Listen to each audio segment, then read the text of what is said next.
Again, good afternoon. So, nandito na naman tayo, nag-home service tayo dito sa Alicia.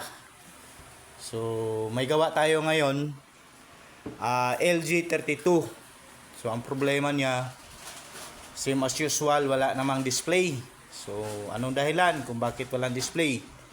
So, ang nangyayari sa kanya, kaya hindi nag-display kasi may water damage siya dito sa bandang kaliwa. Yan, oh. Kung mapansin nyo yan, yan. Water damage. Dito sa kabila, wala.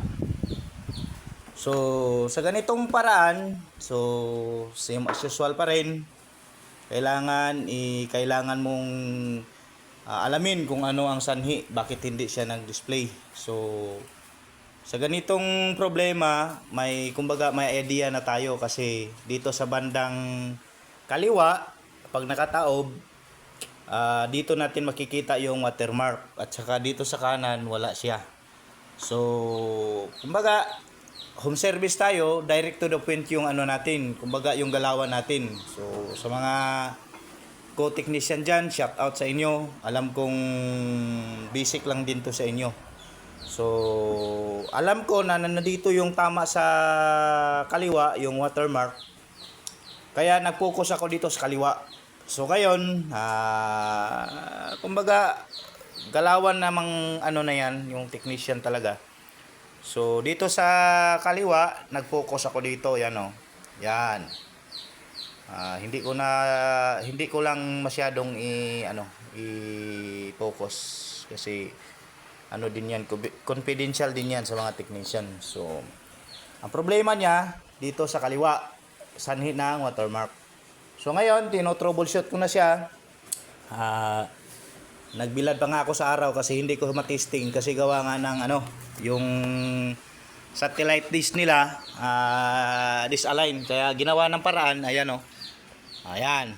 Ginawan ko na lang ng paraan para makita yung video para mag-satisfied si customer.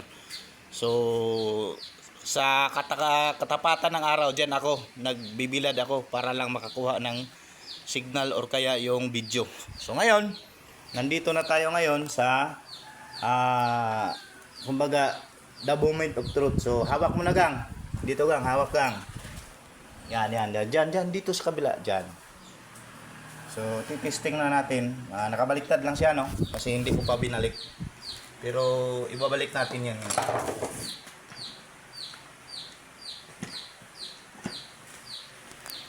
Ayan. Ayan. So, okay na si LG32. So, dito sa yan. So, alam natin na may water damage yan, no?